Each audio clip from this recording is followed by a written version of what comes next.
So thank you for having me and for being here with me. And I'm really excited to share with you about scaling Agile practices. Some of you might know me, some not. I'm around for quite some time. I've published several books. And the one you see here, the ones that are a little bit bigger, are the ones I'm kind of pulling stuff together about for this keynote. And well, we can talk a lot about scaling actually, yet this talk today is really focusing on the practices, mainly on the development practices. And I know there are also other questions about scaling, but this is the focus of today. Now, yeah, probably I have to start this way. So I just recently republished those two books, and I'm not necessarily saying it so you all go and buy them, well, which would be great too. But however, the thing is, especially this book, so the Agile Software Development in the Large was my very first one, and I published that in 2004. So it was the very first book on scaling in the world. It was way ahead of its time. People were not really interested in it at the time. They had other problems. However, I'm really saying that because I also want to share an anecdote with you, which fits so nicely in this environment. So at the time, so if at least for me, if I write a book, it takes me some time. So I started writing, I guess, around 2002. And before, I was sharing what I've learned so far about scaling. And there was one other person in the world, might sound strange, who really did kind of the same thing. And that guy was an employee of Motorola. And he also started writing, I think, about the same time. He was 5 minutes ahead of me by having maybe signed the better contract than I did, which was the one with Edison Wesley. So the title of the book was Large-Scale Software Development, and it was in the Agile Software Development series. We knew each other very well, and we also worked together, so and shared our experiences, but didn't write our books together. However, well, he was 5 minutes ahead, but then he never finished. But this is not what Motorola normally does, no, right?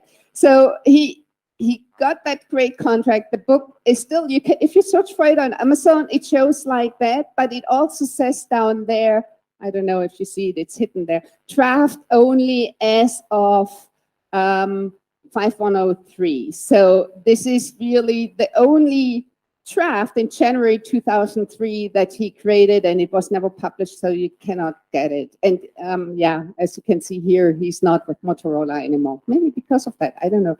But but the thing is, actually, now being here with Motorola as the host, it's for me really an amazing thing, because way back when, and you can also tell that I'm maybe old because it's yeah, 20 years ago, there was all that knowledge in Motorola about scaling Agile already present. So they were quite ahead with a lot of stuff. Okay, so this is my anecdote. Now to the talk itself. And I know that a lot of people, they just prefer to have an executive summary so they can decide, do I now start checking my emails or going on WhatsApp or whatever because it's boring.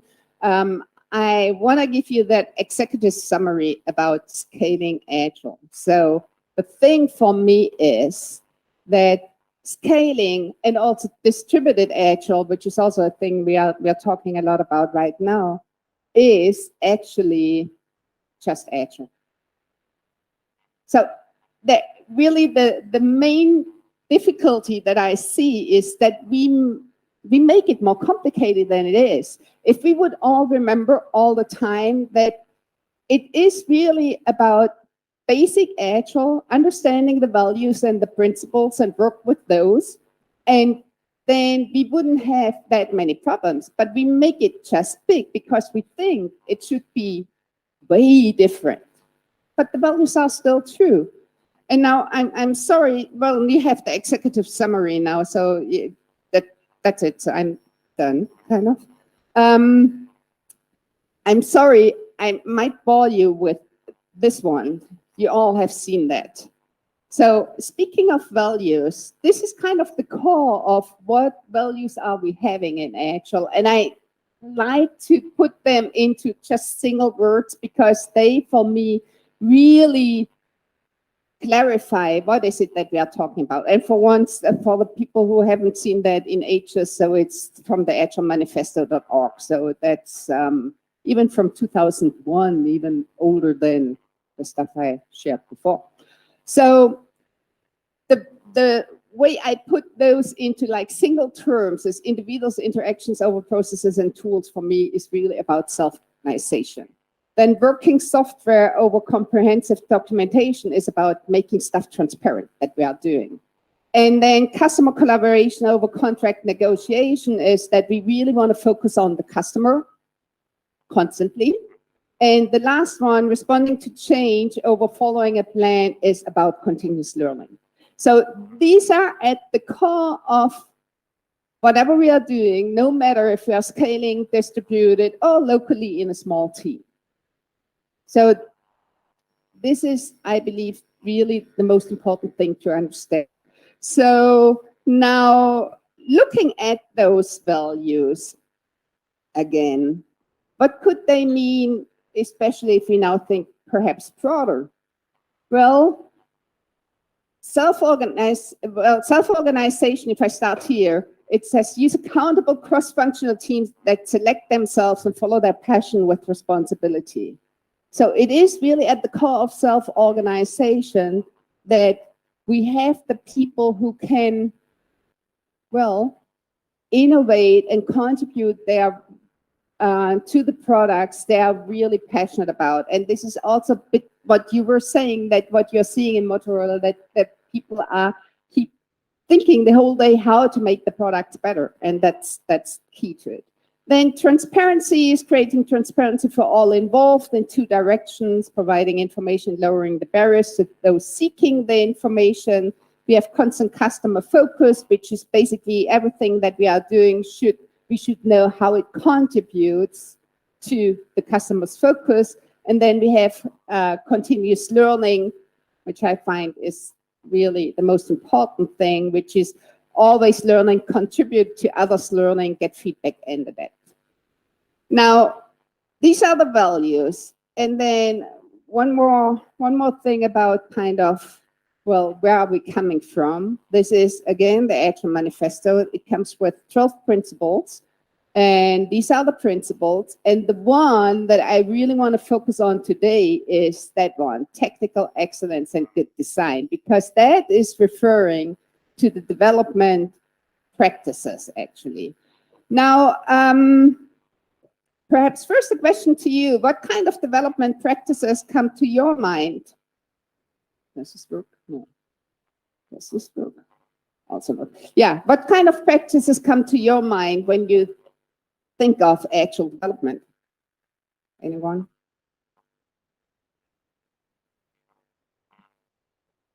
Pair programming. What else? Yes. Peer reviews. Test-driven development. Clearly, yeah. Anything else? Simple conversation about problems, which is super important. And I would say it's more accompanying development practices. It's not, for me at least, I would say it's not like development, but it like test-driven development should be accompanied by simple conversations. Otherwise, it's probably not working out. Anything else anyone has in mind? Yeah, test automation, definitely. Okay, so the ones I came up with, and most of them I've heard, well, pair programming is also for me kind of the first that came to my mind. And actually with pair programming, I also would like to look into mobbing, or what I prefer as a term, ensemble programming. So several people together, not only pairs. Then testing, various kinds of testings, that what we are doing. Then what I haven't heard is collective ownership, which might be well, if you think of it, we're talking about scaling, right? So collective ownership might be something that's different than refactoring and continuous integration. The way I want to look at those things is by using an adaptive action approach. So I want to look at these practices by first looking at what are they, then so what's specific here and how, or now what can we do about this? So it's basically about the purpose at first. What's the purpose of that practice?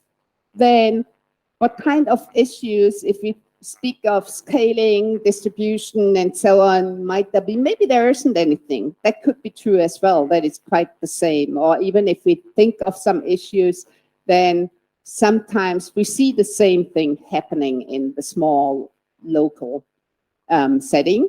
And then the now what is, how we can apply stuff and to still make it work, although we are in the context we are in, right? So this is kind of how I thought of looking at those practices. And I would like to start with pair programming, or again, ensemble or mob programming. So maybe let me ask you first, what do you think, if we ask that what question, the purpose of pair programming, ensemble programming, what do you see as, what's the reason? Why does Agile think it's a good idea to do that, or recommend it?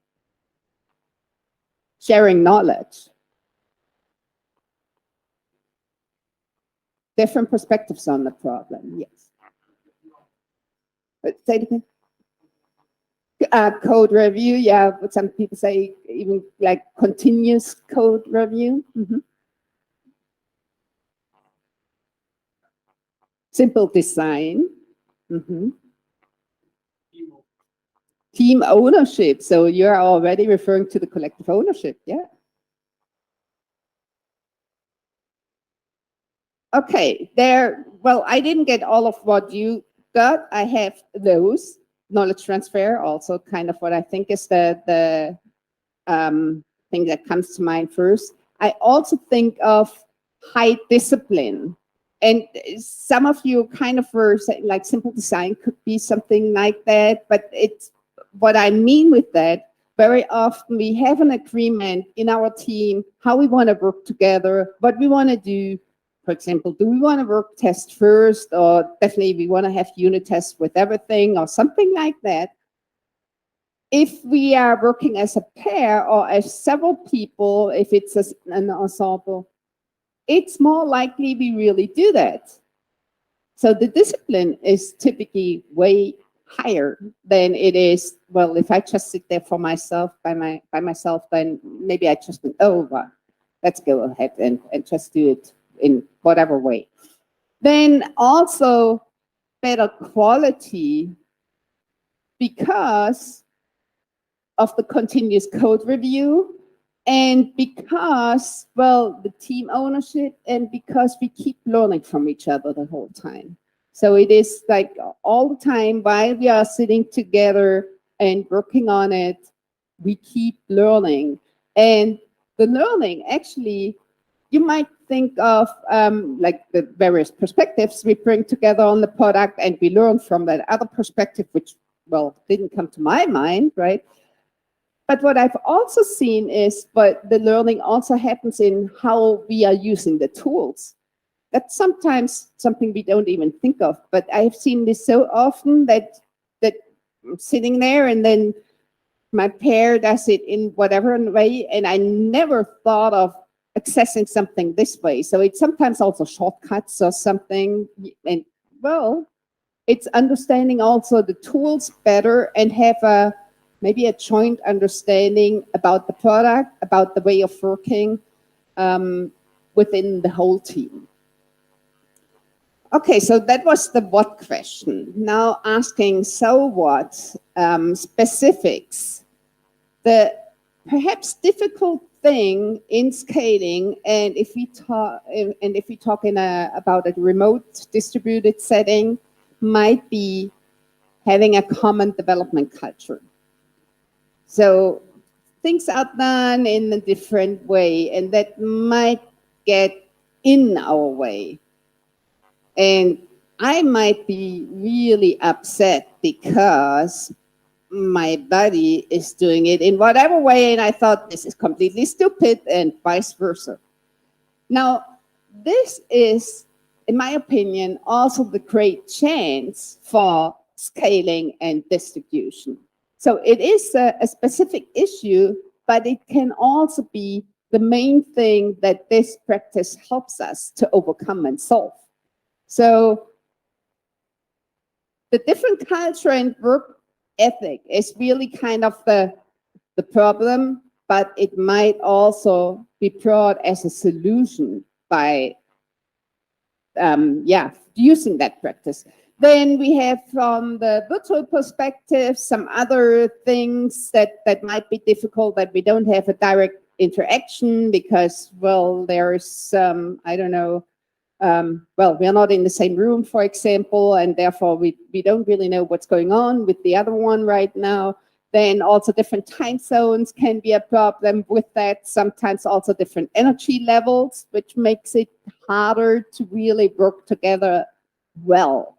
So these are all things that might make it harder, but except maybe for the time zones, none of them says, well, maybe it's better not to do it, right? It's actually, I would think, just the opposite.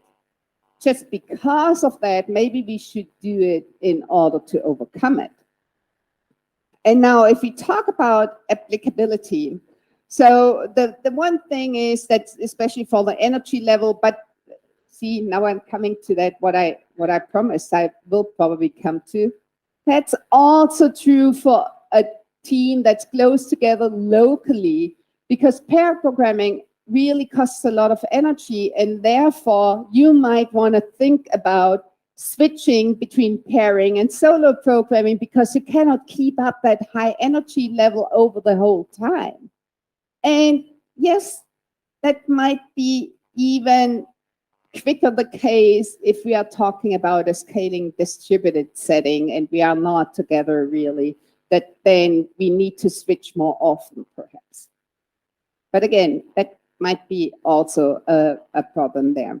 And my key advice is definitely, if you integrate stuff, always do it together. So that at least you have kind of here your continuous review going on, and there are more people looking at it before you go for it. Then in a virtual setting, definitely you need all kinds of tools. Whatever is at your fingertips, use it. And if probably it's a good idea to even reach out for more tools that help you. So whatever it is, but so of course we have the development tools, but we also need other connections for overcoming that not direct personal interaction. That's what those tools are for. So it could be, I don't know, you use Slack or Discord, or you have a video call while you're working together, whatever you're doing. So you have various ways of really coming up with that connection. But I find really helpful, and I know this sounds a bit weird, especially right now in the pandemic, but what I find really helpful is meeting face to face, at least from time to time. It just helps establishing and re-establishing that connection, and even more so, well, I think it establishes trust.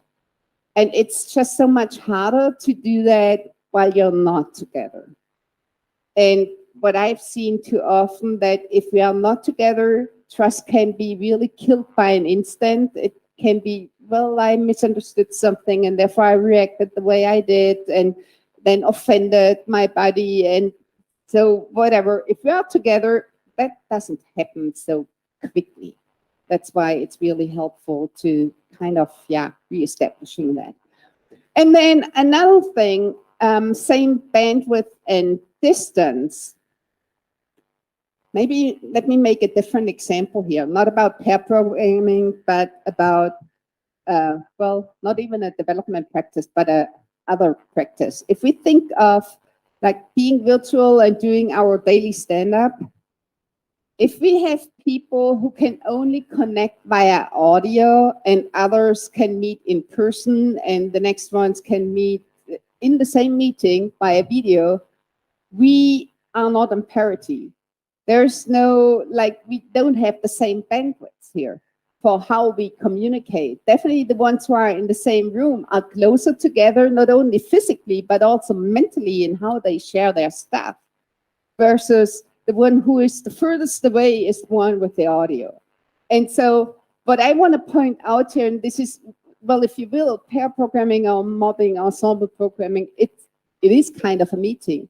So if we really want to work together well, we need to be on the same bandwidth, whatever that is. And of course, the richer, the better. So the most richest would be really together in a room. But if it's audio we are having, then this is it, and this is good, right? But just, yeah, that we are on perhaps eye level here. Okay, so that was pair programming. Then starting with testing, remember I had for development practices, I had testing like one thing. However, there are various ways about testing, and we will start about with unit tests. And maybe let me ask you that as well. What's the what question? What's the purpose of unit tests? What comes to your mind? Why do we do that? Big feedback loop, definitely. And you could also think of test-driven development if you want for the purpose. To check what to instruct, yeah. Yeah, actually it's probably even really simple design because of and now we're talking test first, I guess.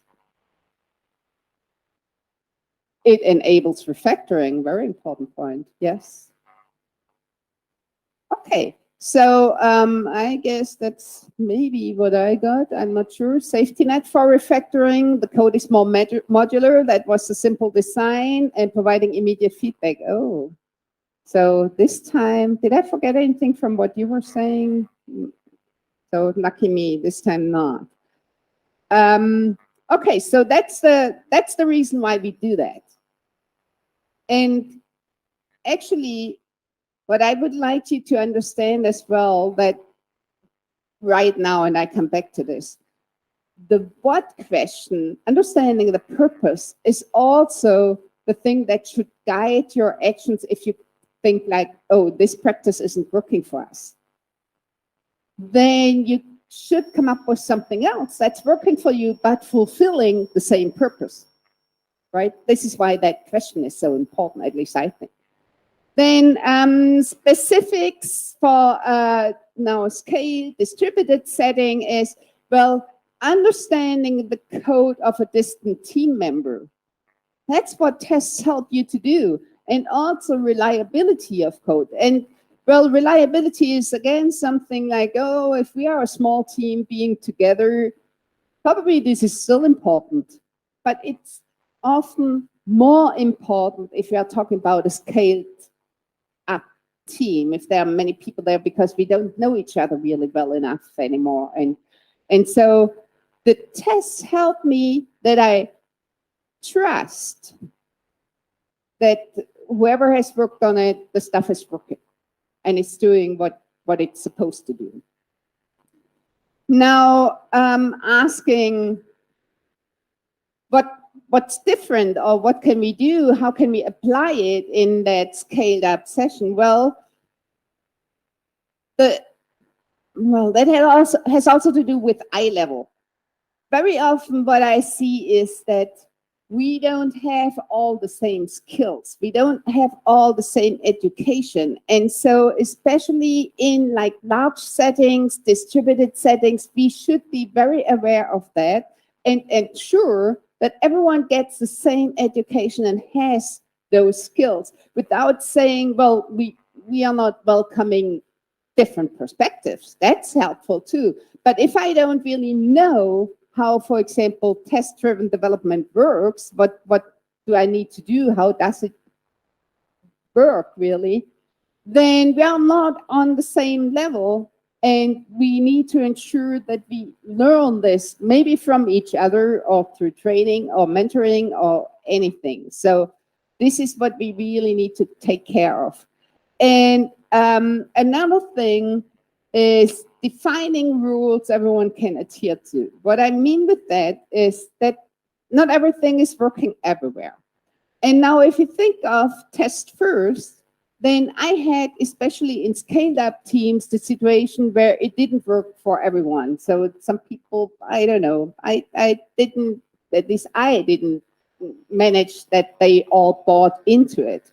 However, maybe you then can come up with a rule that's still helpful for you and the quality and whatever else you want to reach. So the purpose of why you're doing this, right?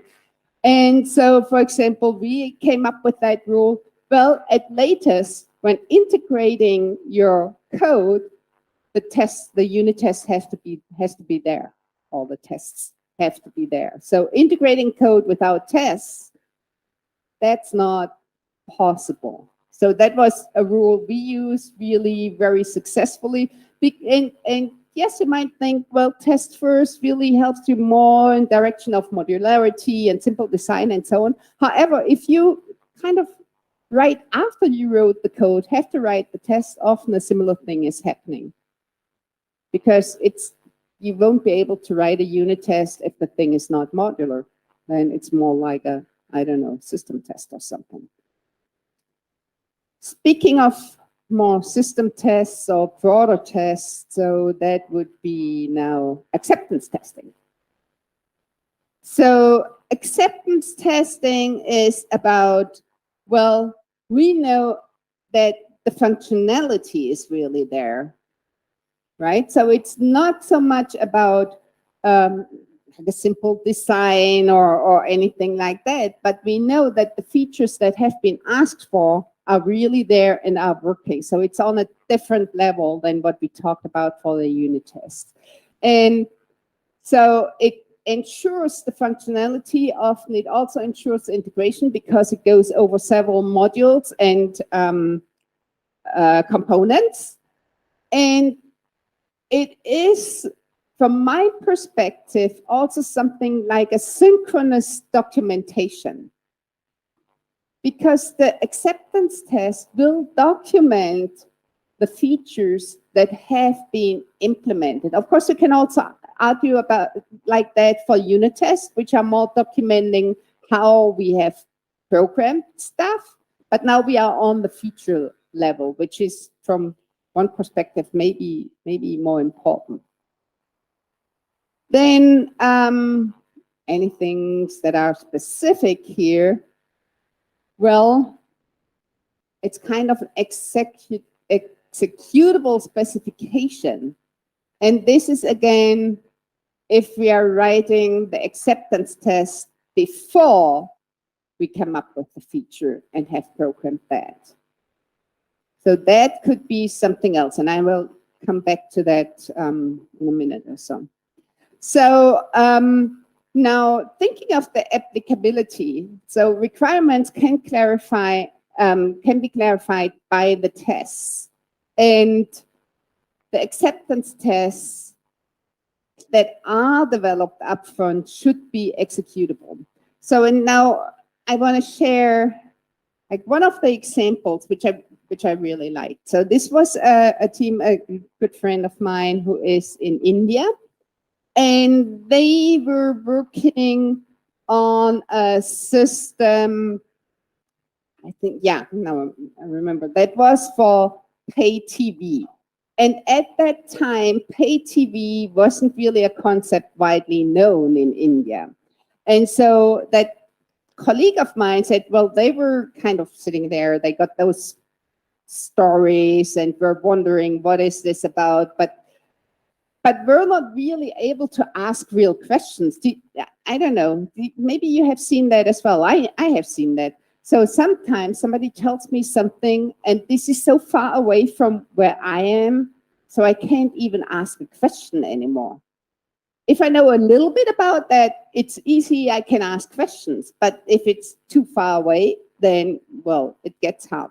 So what they did was they started, like, everything they heard, they put that into acceptance test before they coded anything, and we're talking about the acceptance test with the client and asked, well, is this what you want? And so it went back and forth.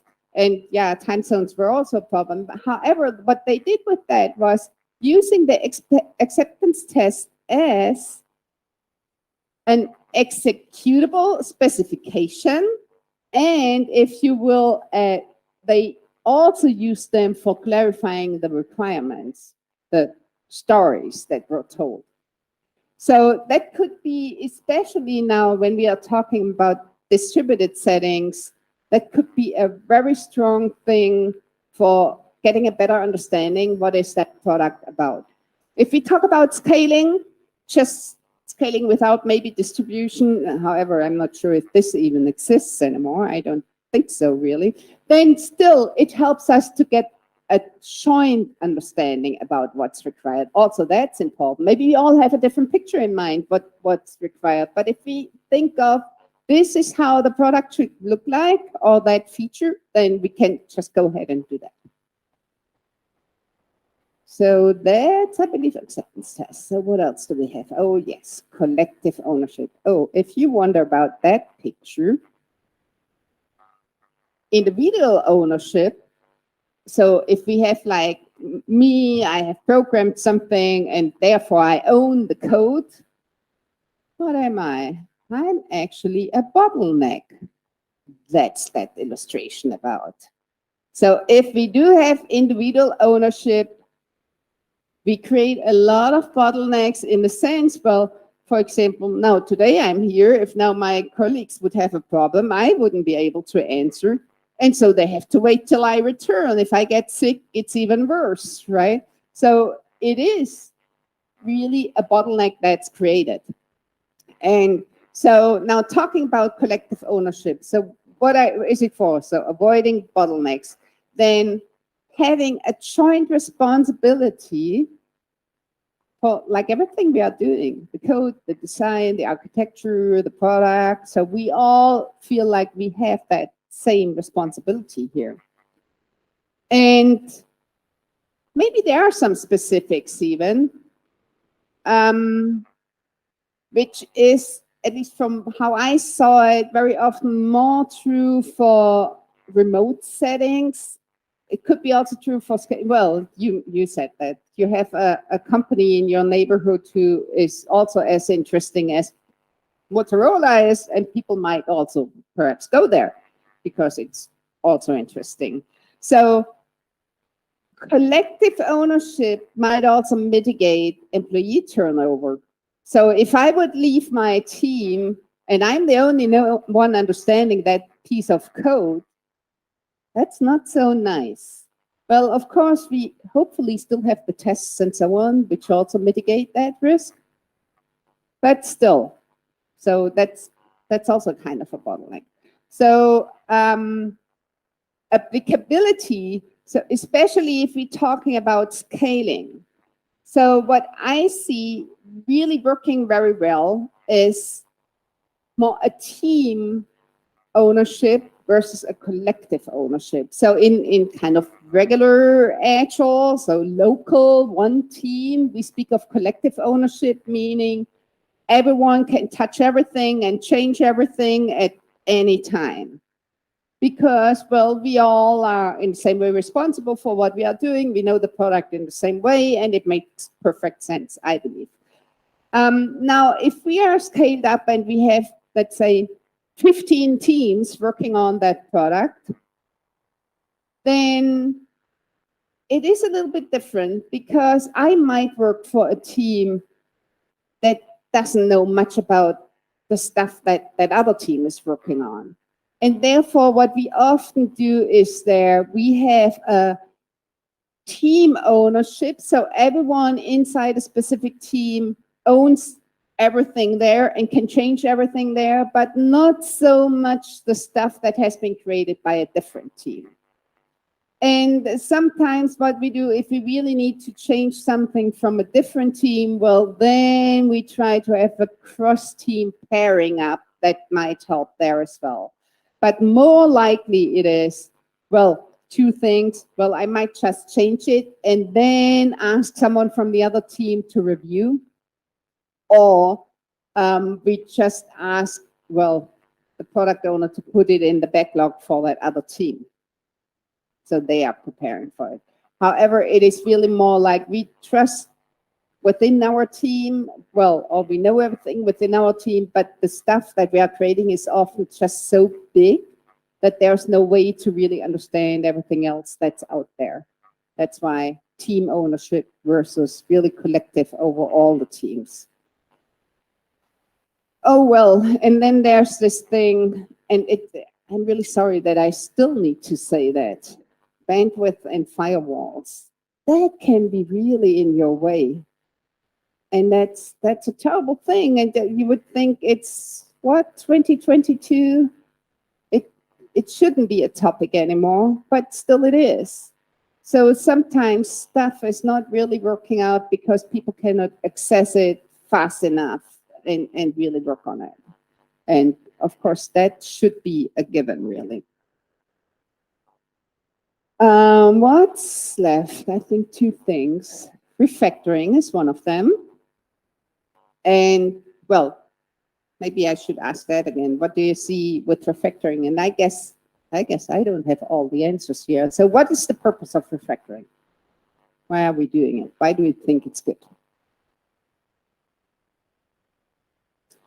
Keeping the good quality of the code or bringing in good quality of the code? Say it again.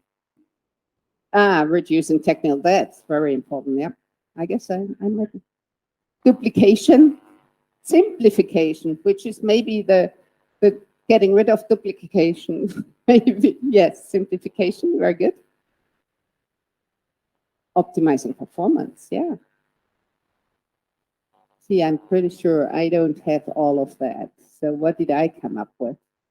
Well, this is always true. Keeping the system sustainable, which is, I can say, well, I said everything that you said because I summarized it here. It's a bit unfair. And it's about improving the internal structure, which is like better quality, could be also like better performance. It could be, well, understanding better what has been worked on and so on. Maybe there are a few specifics here as well. Well, continuous attention at all sides. So it's not like within one team only, but everyone kind of should work on it. And refactoring, well, I really hate to have that. And I have it on the slide. I know refactoring is considered during planning. What I hate about that is refactoring is actually something we should do continuously all the time. So whenever we create something new, like we put in a new story, new features, then we should also clean up and ensure it's easy to put in this new feature, and also ensuring that whoever later on works with that also has an easy way. However, at least the life I'm living, it's not always like that. So we might all want that to clean up all the time, but we are not always doing it. So this is why I hate putting it on the slide, because it shouldn't be something we have to think of during planning, but often we don't think of it the whole time. And that's why there are times where we really think of, well, that area we really need to refactor because getting rid, for example, of technical debts, as one of you said.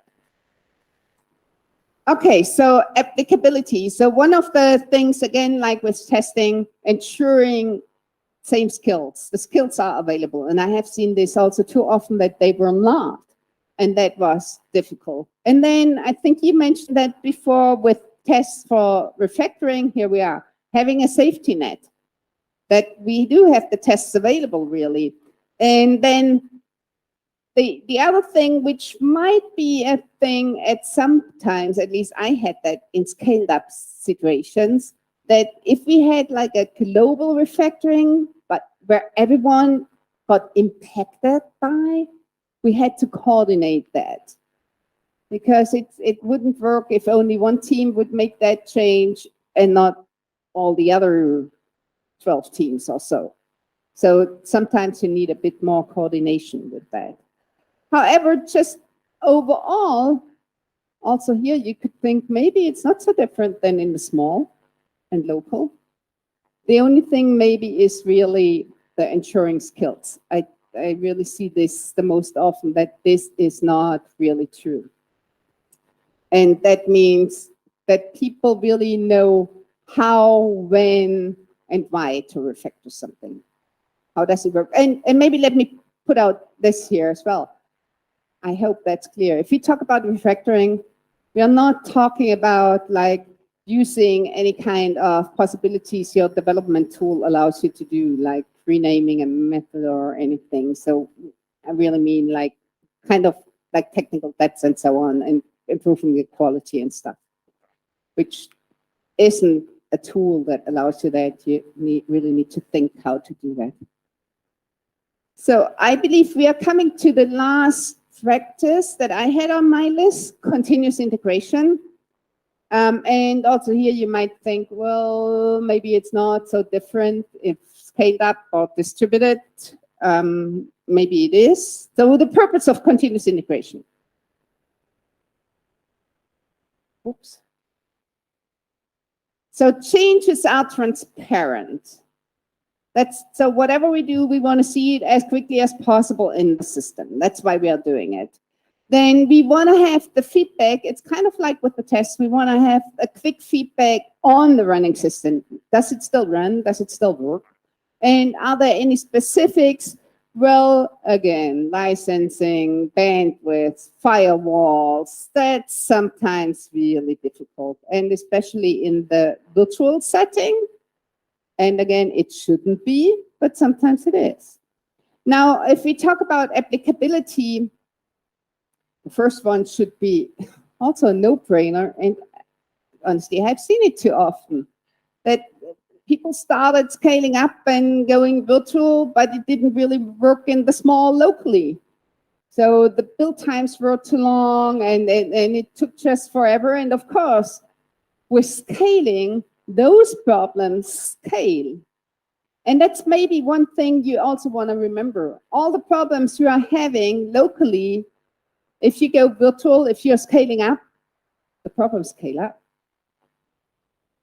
So always try to solve those things first in your local setting.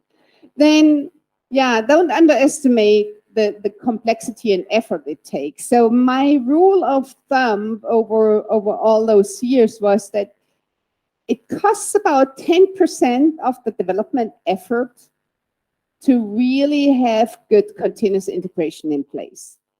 And however you organize that, so the best is everyone takes care of it, that the build is fast and so on, and it's all working.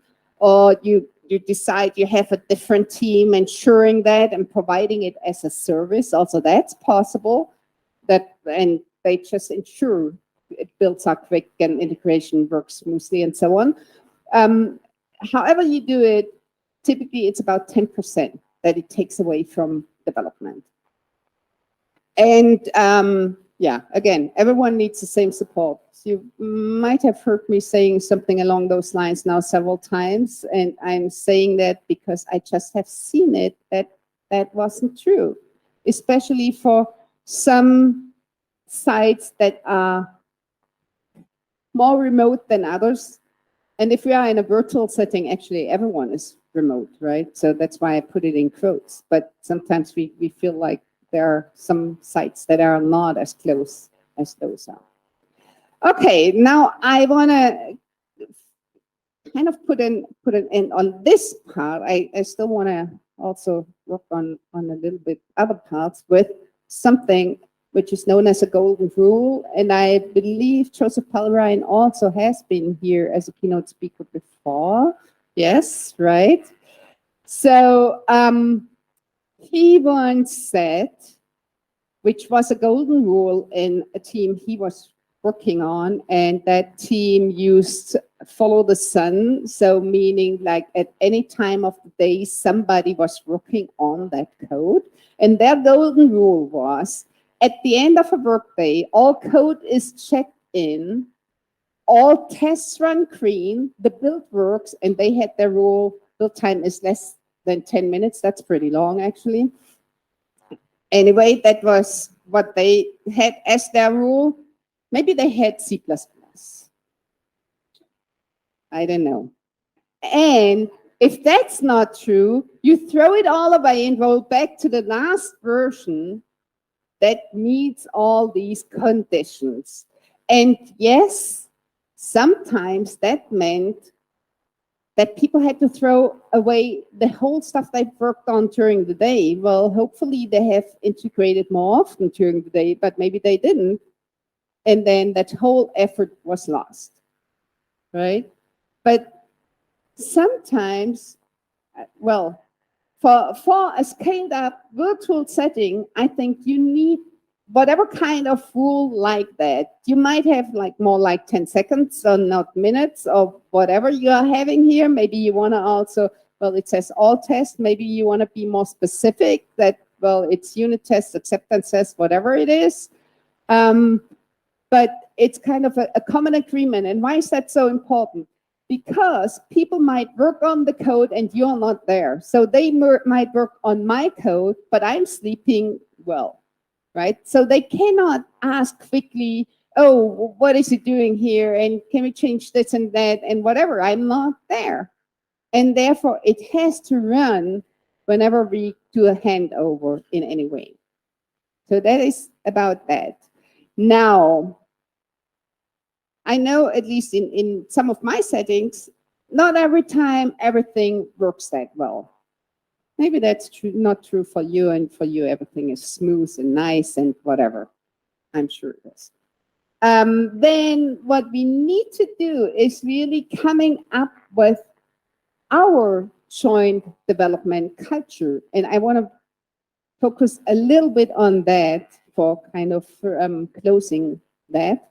So joint development culture can be created already with retrospectives. And I believe retrospectives are even more important in a scaled-up setting, in a virtual, remote, hybrid, whatever setting, however you call that, because it helps us to find out how are we actually working together? What is it that we are all valuing? What's important for us to really bring in the good quality in the products? So it's about inspecting and improving the development culture. That's what a retrospective allows us to do. Also evolving any kind of patterns, common rules, and even more important, learning from each other. Remember the continuous learning as one of the core values as well. So here it is again. And we need to pay continuous attention to all of that. And maybe we need like peer coaching each other. Again, ensemble programming is great for something like that, to come up with a joint culture and to spread the culture that we are having. Maybe you need some mentors. What's also helping is having any kinds of how-tos, some specific things, like in Confluence also. And then again, I know I've said this several times, ensuring everyone has the essential skills and not a kind of thinking, well, it's good enough if this team is having it and not others. So joint development culture, why is that so important? Well, because sometimes you feel like you try to use a practice, but it's not fitting. So if you see somebody once here put a nail in the wall, but there's no hammer, so what are you doing then? So changing practices could be a thing that you have to do, And for whatever reason, maybe it is that the practice doesn't really fit. Maybe it is, it's not accepted. And if it's not accepted, it's also not fitting. As much as I like, again, pair programming, ensemble programming, but it's not always accepted. And then what is it that you can do about that? You cannot punish people. Well, you have to. Well, then all the self-organization is gone, I guess, and other stuff as well. So then what I try is at least suggesting, what about if we give that practice, let's stay with pair programming here, a chance for, let's say, the next 3 sprints. And then decide again, does it still not work for us and we still don't want it? Then, so at least give it a chance. And sometimes with the time box, I get more the buy-in for people that, well, giving it a try. And if this still is not working, what can you do then? Well, I hope you have it at your fingertips now with that talk today, is you still first start by reflecting on your situation, which is, well, what's the purpose of the practice? Is this also the purpose that we need? Is this important for us or not? Maybe it's not important. Maybe it is. Most likely it is. Maybe we also need to have knowledge transfer, better quality, simple design, and so on. Maybe the one or the other thing isn't so important for us, but we'll see. Then we come up with an hypothesis, which is kind of designing a probe or an experiment, which we then run and see if whatever we came up with would also lead to the same goal. It's not that known Agile practice, it's maybe something completely different, but it fits our purpose. It helps us. And that's more important than anything else. Remember, it's about the values. And so this means first reflecting on your situation and thinking about the purpose. Then coming up, what do we think will happen? So what's our hypothesis here? Well, it might start with, well, we don't really like that practice. We hate pair programming. It's whatever, stinky. Maybe we like it, or we like parts of something. And so what do we expect will happen if we do it or if we don't do it? And then coming up with an experiment. So testing the hypothesis we are having about that practice and what it does and how it works for us in our team, and then measuring, is it helping? So can we still fulfill that purpose? Do we still have knowledge transfer, higher discipline, better quality, optimizing performance, and all that stuff that you mentioned before, what all those typical Agile practices are for, with the practice we came up with?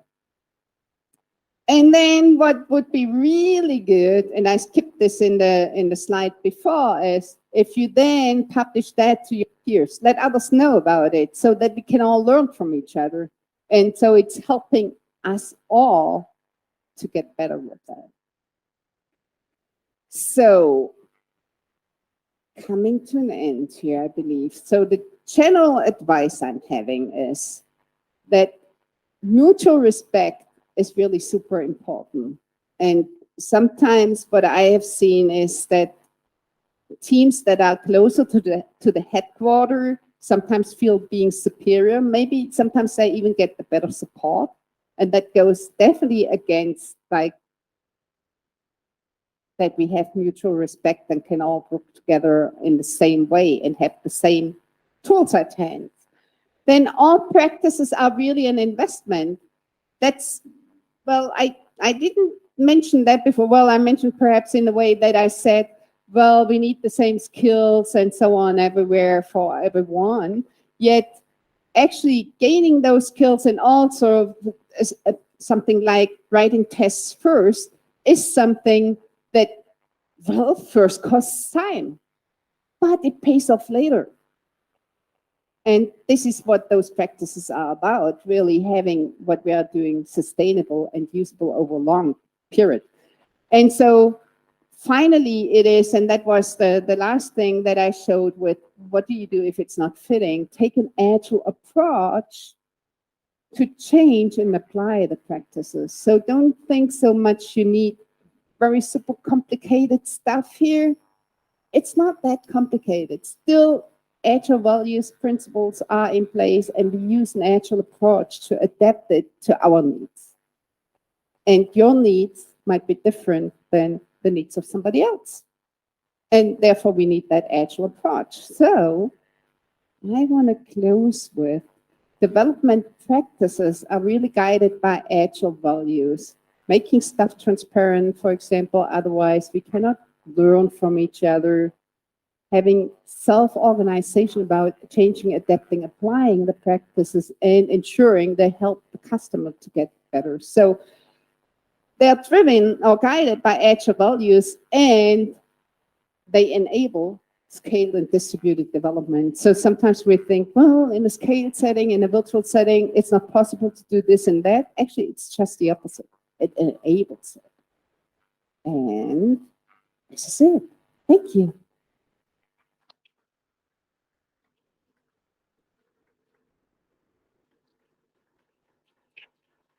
And we have 5 minutes for questions, I think, or comments or whatever.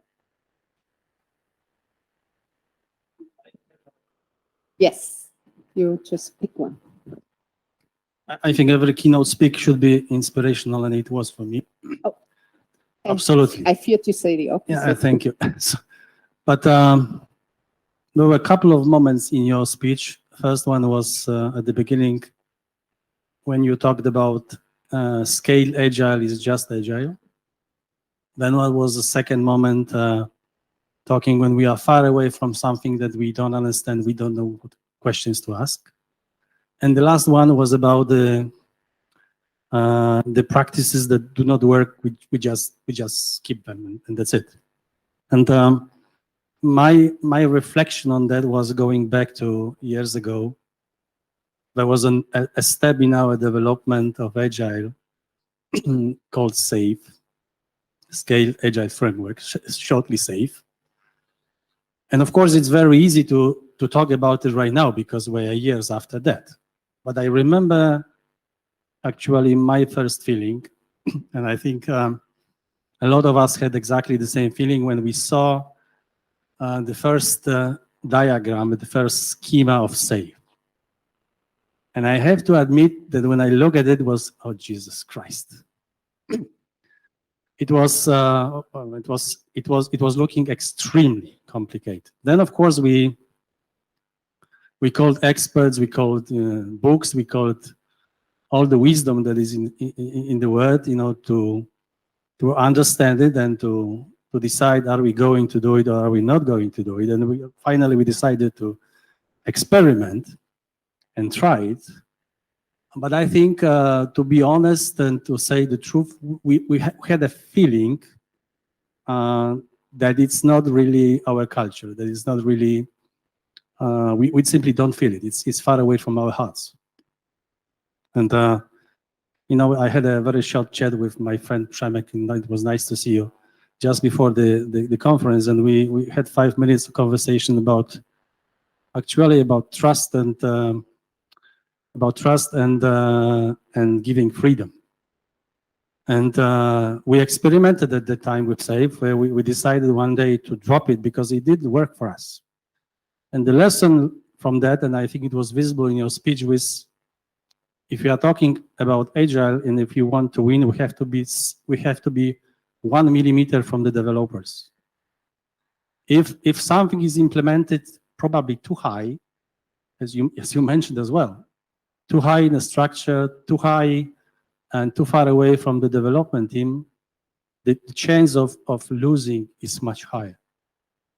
And I think so that's my first lesson from your speech. And the second one is we should listen to our feeling as well, not only to experts that write books about something that is in the word, but also have a feeling that no, doesn't work for me.